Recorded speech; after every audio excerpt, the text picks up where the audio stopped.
Hi. This is the Android workshop for this hackathon.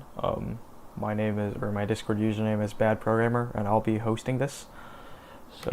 Yeah. For the table of content, so we're gonna first go through the setup. How you're gonna set up Android Studio and the emulator or external devices, so you can actually start programming and making Android apps. Then we're gonna go over some of the higher level theories and concepts that might be unique for Android programming, and for those that's never had any experience with app development, might be kind of difficult to, or require some explanation. And finally, we'll go through practice, which basically just means some looking at real life code examples, as well as making our own Android app in the process. So yeah, let's get started. So setup. In this setup, I'll tell you how to install Android Studio and set up emulator and external device. So installing Android Studio. So most of the installation instructions can be found on this link here, and I guess I'll just go to the link here to kind of just show you. And basically, this link. So as you can see, there's 4 different instructions for 4 different operating systems, which means that Android Studio you can run it on Windows, Mac, Linux, and Chrome OS. And I'm assuming no one's gonna you probably won't be trying to run Android Studio on your Chromebook. But anyways, for Windows and Macs, I think the installation instruction is pretty generic. However, for Linux, it's a bit more specific, and I'll just kind of quickly demonstrate to you how how it's done. So as you can see here, so I'm in my home directory, right? So usually what would happen is when you download the Android Studio, you would end up having this zip file. Or compressed file, zip file that contains your Android Studio project, and Android and APK tool, these folders, right? And you'll extract it to a certain directory in your computer. So in my case, I extracted to my home directory, so hence where I am right now, right? And basically, to be able to actually run your Android Studio for the first time, you need to manually navigate through the application directory and start the script located in the bin folder. So I'll just show you how to do that. So you navigate into Android Studio, this folder, and as you can see, there's a couple folders, some files in here, and what you're going to do next is you're going to go into bin. This stands for binary, and this here contains some more scripts and stuff for running the starting the IDE. And basically what you can do is you can just run bash and studio.sh, and runs this script. Now I'm not going to run that because I already have Android Studio running in the background, but actually, yeah, that's just kind of another thing. As you can see, I have it running in the background, and it's right now taking around 5.3 gigs of RAM. So usually that's based on how much I usually use, that's around like 2 gigs of extra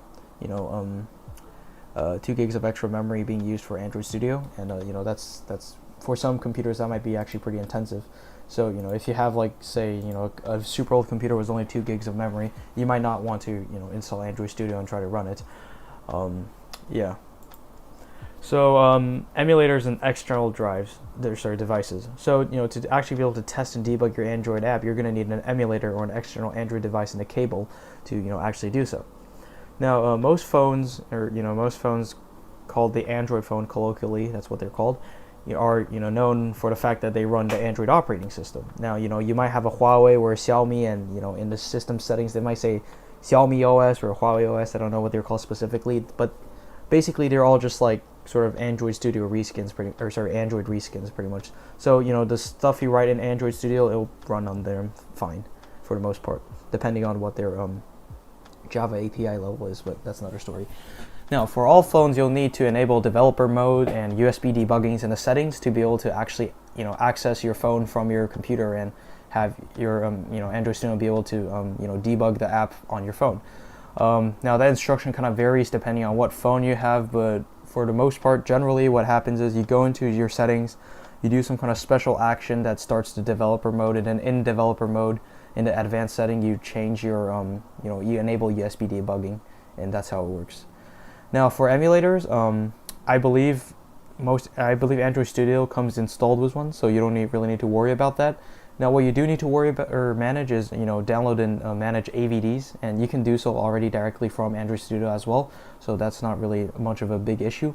But it should be noted that emulators are emulating an entire phone, so those do take a pretty significant amount of memory to run. So usually when I'm running an emulator and Android Studio at the same time, I'm basically capping out on my entire computer's memory, and I have 8 gigs of RAM total. So that's if you have less than that, you might want to be a bit more careful about whether you want to use an emulator or not. So theory, this is some of the Android, fundamental, higher level concepts and theories that you'll kind of encounter, when I'm going to later be going over through some of these source code and stuff. And I'm just going to try to explain it here so, I can kind of give you a foundation for perhaps. And these 2 links are they're from like the official like Android or developer website. And, I just kind of, I took some quotes and stuff in there and, just kind of put it in a slide, but, I'll give my own explanation as well. So, yeah. But if you're interested in reading a full thing, here's the link. So, platform architecture. So, Android is fundamentally, it runs the Linux kernel, right? So it's like a version of Linux. You have the Linux kernel on the bottom, and this is what's called the software stack. So you have the kernel on the bottom here, handles the communication between software and hardware, I/O and stuff. So it's hardware, so like camera and your audio and your screen and whatever, right? And you have the hardware abstraction layer. I've never really encountered that, and haven't really encountered, or while I'm writing Android code, I've never really considered these. So when you're actually writing Android code, for the most part, you'll actually be dealing with the Java API framework the most. And that's where you're going to see some of these very specific terms and concepts. So for example, activity, that's what's called a fundamental component in an Android app, a component, one of the 4 basic components of an Android app. And that's where you're going to be seeing these more specific terms. And I just kind of want to illustrate this to you because it kind of explains how where a lot of these specific terms come from, as well as how Android. How you'll see some practices, in Android later about how they're managing resources, and this kind of explains it, because it's a Linux architecture. Each Android app basically runs as a separate user, and running as users, they'll have different levels of privilege. And if you don't have a background on Linux, that might be a bit more difficult to understand. But yeah, basically. So activities, according to the official website, an activity is the entry point for interacting with the user. It represents a single screen with a user interface. For example, an email app may have one activity that shows a list of new emails, another activity to compose an email, and another activity for reading emails. Right. So an activity, as it said there, is just going to be a single screen, basically, when you see it. And what an activity, some of the common things that you would see an activity being used in an app would be, keeping track of what the user is currently doing, so what's on a screen. Knowing what previously used process contains things that a user may return to. So, like they'll have these kind of stacks that keeps tracks of all the activities that you've been through earlier, so they will know when you press the back button where you'll go. Helping the app handle having its process killed so the user can return to activity was the previous state restored, and providing a way for apps to implement user flow between each other and for the system to coordinate these flows. So, yeah. Now, services is a general purpose entry point for keeping an app running in the background for all kinds of reasons. It's a component that runs in the background to perform long-running operations or to perform work for remote processes. So, that would be kind of, so for example, say you have an app that needs to regularly poll this server for updates, right? You're going to to implement that, you're going to need to run that as a service. And, here this kind of gives the example of, music, or, music playing in the background as a service, and also, a service, or I guess they didn't really give the example of polling a web server, but yeah. And this is important that it runs as a background service, is because the system would to be able to manage the resource on the phone, they might need to sometimes have to the system will get to have the choice to decide when to kill some services so that they can free up some memory for other things. Yeah. Next one is broadcast receivers. So a broadcast receiver is a component that enables the system to deliver events to app outside of the regular user flow, allowing the app to respond to system-wide broadcast announcements. That doesn't really mean much, but the important part is, although broadcast receivers don't display a user interface, they may create a status bar notification to alert the user when the broadcast event occurs. So so usually when you work with broadcast receivers, you're basically just like, if you want to make a notification, you're going to end up working with this stuff. There's also this last one called, I believe called content provider. I've never worked with it before, and I don't really think we need to learn this for the scope of this tutorial, so I'm just going to skip that one. So practice. So so right now we're just going to go over, I'm going to go over 3 code samples, and in each sample I'll explain like 3 different different topics. So in the first sample I'm going to explain, give you an overview of how the IDE looks. So when you go into Android Studio, what button does what, where to find what and whatever, an explanation of kind of how the project directory is structured, because how it's structured is a bit unique, and I do think it requires some explanation. Sample 2 would be an anatomy of an activity, an anatomy of a layout. So I would pull up in the sample or activity with some like kind of just describe to you what each part of the activity does, and what each function does, as well as the layout. So I'll explain what a layout is and when we get there, and as well as how to kind of manipulate the layout, and how you can actually code it. And the third one is services, threading, and animation. Now these topics are a bit more deep, so I won't go too much in depth in them, but I'll just give you kind of an idea of what they are like. So maybe if you're interested, you could look into that more on your own time. Yeah. So the first example, production code from an open source project. So as you can see, so this is an open source project I've been working on. It's called 𝗡𝗲𝘅𝘁𝗦𝘁𝗲 on GitHub. You can check it out yourself. This code is open source, and you can just download it from Google or GitHub for free. But basically, I'm just going to kind of show you, how the how the IDE works. So as you can see, the top bar, you have your menu bar, right? You have your files here. You can use the file to open projects, import projects, create new activities, and that kind of goes back to earlier the activity, and these are the kind of describes different variations of, think about from abstract point of view, strings, or sorry, not strings, I mean screens. So yeah, as you can see here, you can use here to enable power save mode. So if your computer doesn't have a lot of battery, you can use that, or change how your text look to save some processing power. Yeah, but generally you'll be dealing with this. Now the contents of this kind of changes depending on where you are relative in a project directory, which is why I'm going to go over that later. But I'll demonstrate to you how it changes later. Edit, pretty typical. For the most part, these you won't use all of them obviously all the time, but the ones you'll use most common would be run. So right here there's kind of a quick bar, and you might have to use navigate as well sometimes, but yeah, okay. So that's the menu bar, and this is actually this is a secondary menu bar. That's how I call it. This here kind of just how you run your app, right? So these are the configurations from which you can run your app. And usually how an app runs is, it'll start from like the main activity. So how like in C there's int main, right? That's the function that runs everything. It's kind of a similar thing with the main activity. By default they'll have an entry point. Usually it's main activity if you're just doing normal apps, but yeah. And you can configure these, but I believe in default they have this configuration kind of app, so you could just use that one. Here is the list of devices you have available to you, and these two are both AVDs, so I can run them on an emulator. If I had a phone plugged in here right now, I would be able to see a third device, but I don't really have one around right now, so I can't really do that. And kind of just open AVD manager. Sorry, just take a bit of right. So right. So as you can see. So this is, I was talking about the emulator and virtual devices, and this is basically how you're going to manage that. And I have Pixel 2 API 29. That's the Android API version. I'll go over that more in depth later. And these are different screen sizes, different API versions, and the targets, and how large they are. And you can add new ones using create virtual device, and you can just pick from. There's a pretty good list here. Yeah. So and then here's the actual button you can use to run the app. This is the this is apply changes and restart activity. This is different from like pressing stop and then restarting it. It takes less time. It's a debugger. Yeah, you can use your app in the debug mode as well. I haven't used that a lot, but yeah. And so on the side here there's the Gradle scripts, and these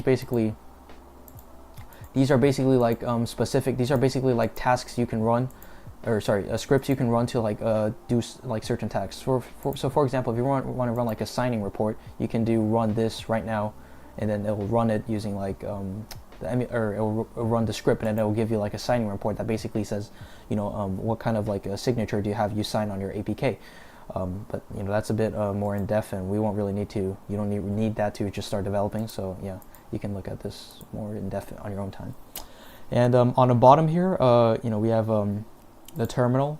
So you won't usually use this a lot because your app's going to be running on a phone or an emulator, so that usually doesn't do much. But yeah, as you can see, I'm in my current project directory. I have my app, and actually, yeah, that's actually, since I'm here, I'm just going to show anyway. So as you can see, there's a bunch of these Gradle files. Now, obviously, you won't be able to see. Well, most of them are coupled in here. But when you look at an Android app just from like your file system or file manager, you won't actually be able to see how it's structured quite differently. So if you go into app, you'll see that you have bundle.gradle pro guard rules pro, and then release source. Now you don't see release or source here, right? You only see app, and actually what you need to do is you'll need to cd into source to be able to see main, and then cd into main again. And this is where they're going to show you kind of the the code's going to be at. So you'll have your manifest.xml. I'll go over that later. Your res, so resources, and as well as Kotlin. So that's going to be where your actually, yeah, so that's going to be where your code's at. And so as you can see, sorry, that took a while. So this is the code being listed here is the same as the code being listed here, right? So, but this just kind of illustrates how you'll need the Android IDE or Android Studio IDE to be able to actually properly look at or effectively navigate your project directory and be able to discern it.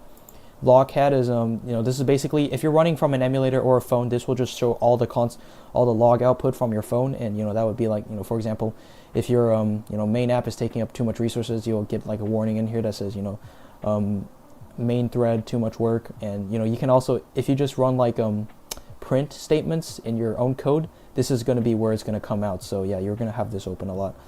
The rest here, I don't usually use them that much. I do believe Android Studio has Git, supports Git, but I usually just open terminal and do it from there. So yeah. So okay, so that's basically an overview of the IDE. Now let's go over the project's direct structure.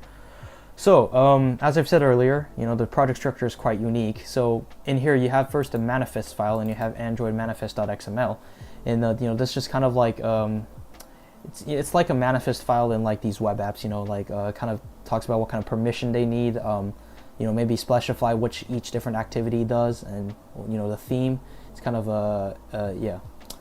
You don't usually need to work with this too much, but if you're working with, like, say, for example, if you need like permission to access the internet, you might need to add a line in here or there and change stuff. And if you want your activity to start in like a specific version, so maybe start in like a specific orientation or theme, then you'll also need to do it in here too. And Java. Now this is called Java. It's a bit. It's actually Kotlin. This project happens to be written entirely in Kotlin, so I don't really know why it's called Java.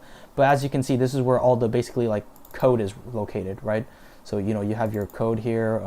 I don't personally program in Kotlin, so I'm not really familiar with this stuff, which is why I'm not using this project as a demonstration of how the code works. But yeah, basically you have these folders that kind of specify different modules. So for example, this is the SSH module, and this kind of handles like a particular activity. This is structured in a bit of an advanced way, in the sense that it doesn't have it has these adapters and doesn't have just straight up activities, and rather has fragments. But for our, well, it does have activities, but compared to like, it's mainly based on fragments. But overall, basically, this is a bit of a too advanced, so I'm not going to use this obviously as an example of how a typical Android app would be structured as, but just the illustration of how the folders are structured, or directory. So yeah, so this is the code part of it. So if you're like, for example, making a web request or doing calculations, you're gonna write some file, you're gonna write some code, and you're gonna put it in here. And then you have these things called assets, and I don't actually really know what that one does. I've never seen it. And then you have res. So this stands for resources, and these kind of just has now, when you look at here, you're going to see a bunch of folders, and you might be kind of confused. You're like, oh my god, which, it's a bit confusing. But the most important ones that you're going to use for the most part is layouts, because this basically just describes what each of your screen is going to look like, right?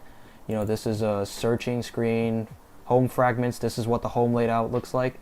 And you know, if you press here, you know, split up here, yeah, you can only do this with you know, the layouts, but basically, you know, you can take a look at how it's kind of like HTML, but except it's XML, and it just defines, you know, how these things are, you know, how it's looking here. You can either edit this, you know, using directly the code, which is the version I prefer, or you can just edit this, you know, using like you know, dragging and stuff, and you know, there's a pretty large amount of support for that. So yeah, I'll go over this more in depth than the other one, but basically you have your code. So like the code that actually, you know, the code, and then you have your kind of graphic design pretty much. Yeah, so that's the first app. Okay. Right. The second example we're gonna do is a personal portfolio app that I've done in the past for this internship. I chose this app because I think it's a pretty illustrative of you know, how a typical, you know, activity. It's pretty simple. You know, it's not that difficult since I made it a long time, or you know, I made it when I just first started programming in Android. Straightforward, you know, not too difficult, and I think it does a good job illustrating my points. So yeah, here it is. So you know, as you might recall from earlier, I'm going to talk about an anatomy of activity and then an anatomy of layout. So let's get started. Right. So as I said earlier, you know, the activities or the code is all located in here, the, you know, Java folder, not in the res folder. And you know, this is the main activity. This is the one you get. This is the one that gets made by default in the empty activity. And as you can see, you know, this looks like a bit of a mess, and it is because, you know, it's quite you know, I've done some major changes in it. But I'll just kind of walk through, you know, what the code does line by line, right? So first off, you know, this will get generated by default. Most of this function, public class main activity, or sorry, this class app compact activity will get generated on default, and you're gonna have on create in here generated, sorry, on default, made by default as well. You know, you'll get to see this later when we make our own app. So you know, here you can define some variables and you know, different, you know, to be able to actually interact with the there's a couple different ways you can interact between the activities and the layouts. You know, you can either use these built-in functions in that layouts, where you can just, like, you know, associate a button press with a certain function, or you can physically, you know, actually track the layout by their ID, which I'll go over more in depth more later. But yeah, so actually, you know, I think a helpful thing right now actually would be me showing to you the layout this activity corresponds to, and just kind of explaining to you what each different parts of the layout does. So well, let me just open that layout. I believe it's called main. Let me just, right, okay. So let me see, can I, okay, I can't do that. Right, okay, so it's menu. Yes, so as you can see, so basically, so okay, so main activity corresponds to this layout, right? So, you know, in this layout, as I've said earlier, you know, you can look at this from both you know, code or graphically. But basically, so this layout is consists of a linear layout, which is it's kind of like a tag in HTML, like and basically what linear layout does is it makes, here, let me just write this in script actually. So if you if I remember correctly, that's for commenting. Yeah, so let's say you have an image here, right? You have an image, you got a button, sorry, in my case you have a button, and then you have a text, right? So how do you know, how are they oriented relative to each other? You know, how are they, you know, which one's on top, which one's on the bottom? Well, it's linear, right? So right now, if you look at the physical script, this is the uppermost box here, right? This is a space I basically inserted in here, and then this is the, you know, second thing. This corresponds to that, right? And then, you know, this one's the third one. This corresponds to that, right? And basically, when in linear layout, like, the directionality of your code is, the ordering of your code is determined by, you know, where it is located relative in your XML file, right? So, you know, for example, if I want text to go on top, if I want, you know, this part to be on top, I would just copy this and move it over here, right? Now this is going to be on top. Now obviously, the scaling might be a bit off, but otherwise, yeah. And as was any other layouts in Android, with Android, you can have nested layouts and have layouts within layouts. So in this case we have vertical orientation and linear layout. So that means the layout's organized from top to bottom. You can also have horizontal, so you have the layout organized from in here from left to right. So yeah, so okay, right. So this is the layout. So but back to main activity, right? So as you can see, when I first start my before I even call my onCreate function, I have these variables to declare. I declare the linear layout, M layout. I declare the animation drawable. These are all if you've done Java programming, you'll know these are all classes corresponding to or declaring just a new class. I have a static private int rc sign-in. This is just some kind of number I had to use. Private status string final default web client ID. Yeah, so this is this is you don't really need to know this, but this is specific for if you're doing Google sign-in.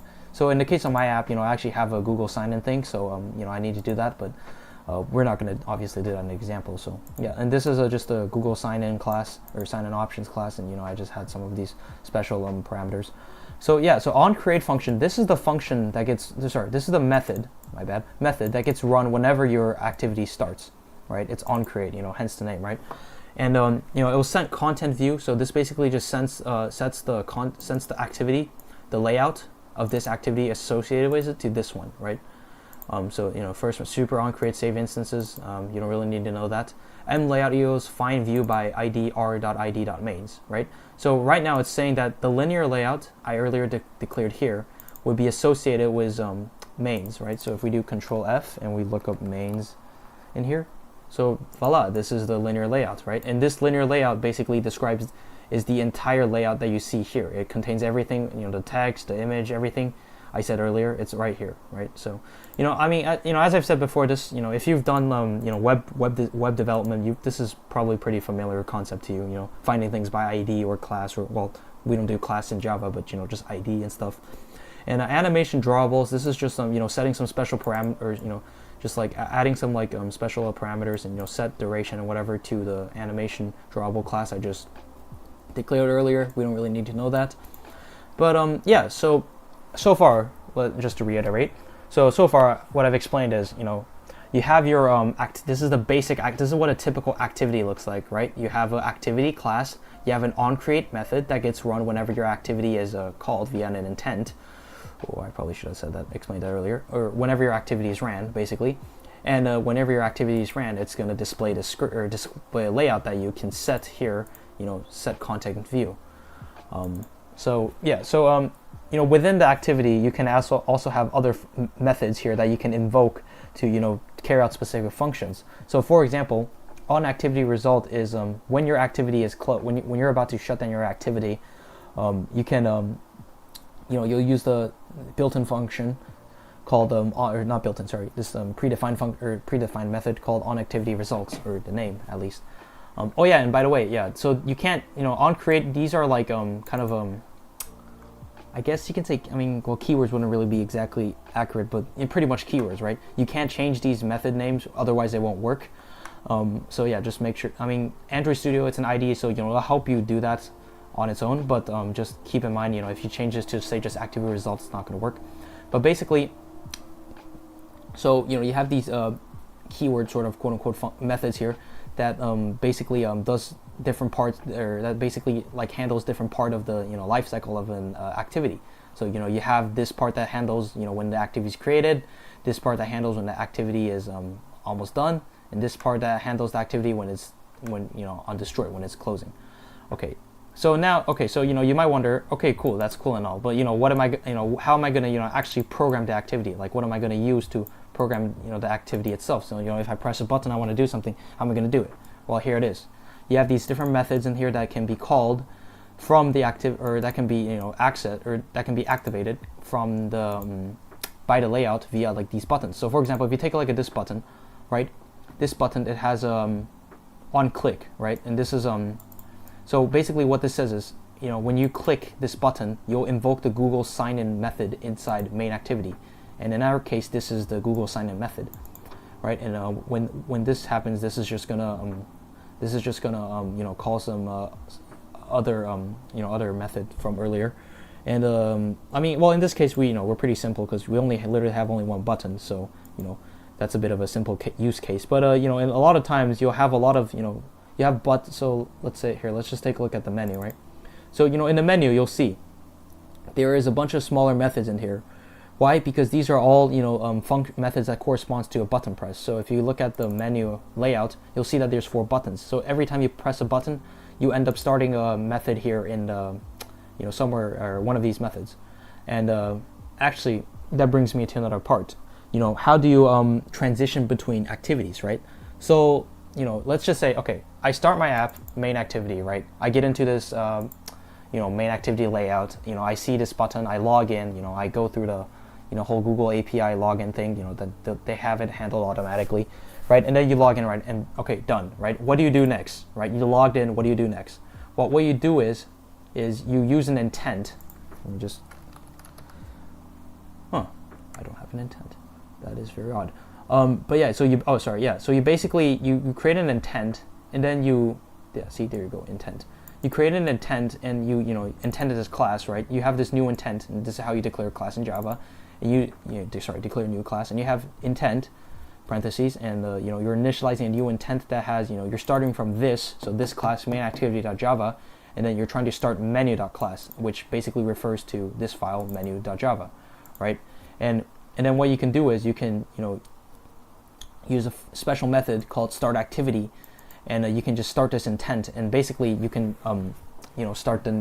you'll basically start menu, and then your app will transition from activity main to activity menu. Yeah, I mean right now as I'm explaining, this might seem a bit difficult to follow, and that's all right, because it's I think it's really hands-on is the best way to teach. But yeah.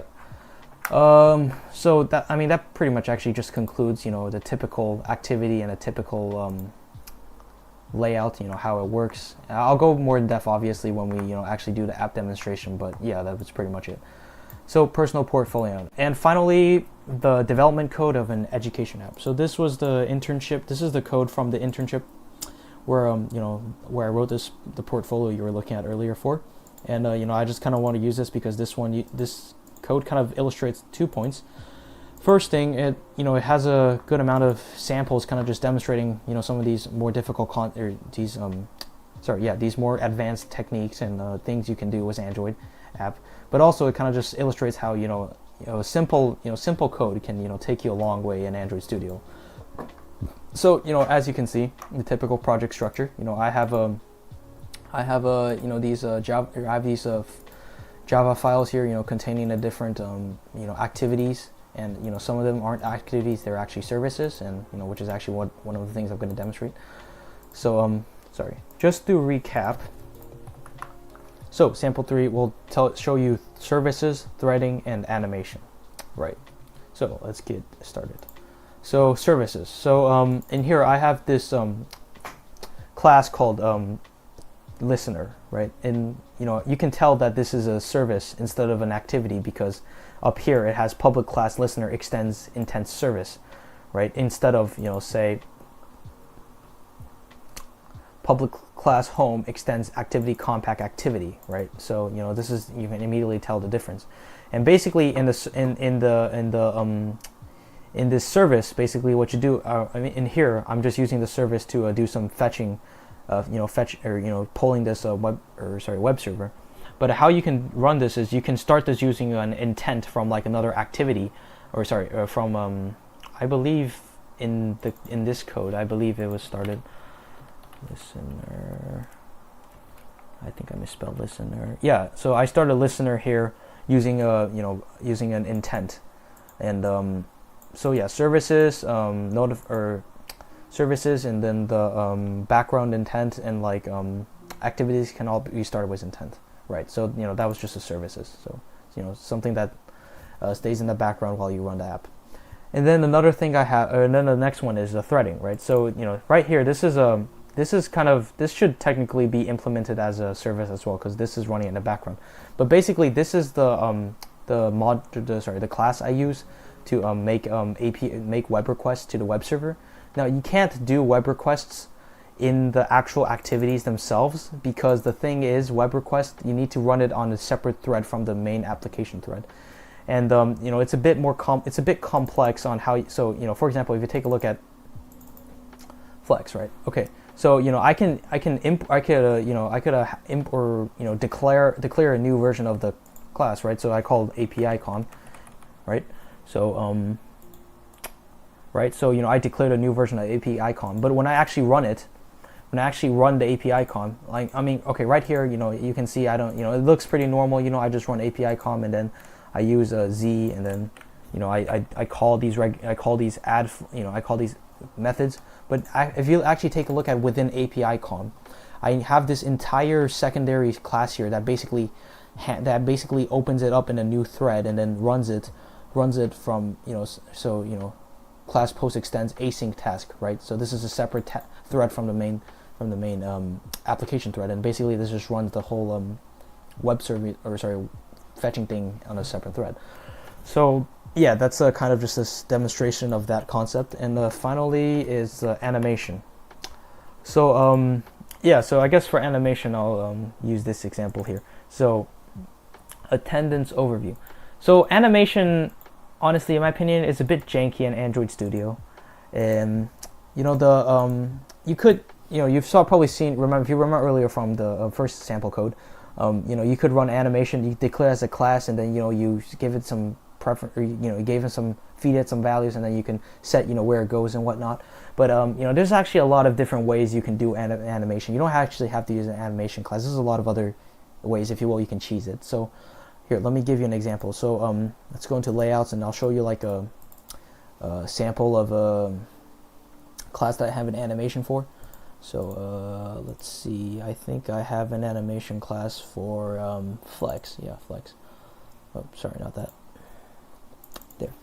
Okay, so as you can see, okay, so it might not be, you know, obvious at first. Sorry, it's building.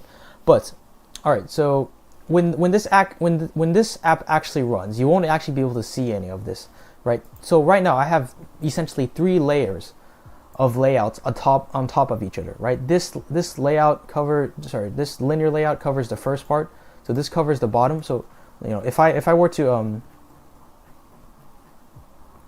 you know, let's see, if I were to comment this out, right? If I were to comment this out, you would just not see it at all. And this is basically what, you know, the Flex class itself looks like, right? This is what you will get when you first get into the app. And then, you know, when you actually run the app, you're going to include, I mean, right down here, you'll probably see I included another class called Flex Card. But, you know, since Flex Card right now is set as invisible, you won't actually be able to see it in Activity Flex. And now, obviously, you know, this is a bit of a more difficult programming concept, so I'm not going to go in too deep in depth. But basically, what I'm trying to say here is, this is a lot of different ways you can, you know, achieve animations in Android Studio, and you don't always have to use the Android default animation class. So yeah.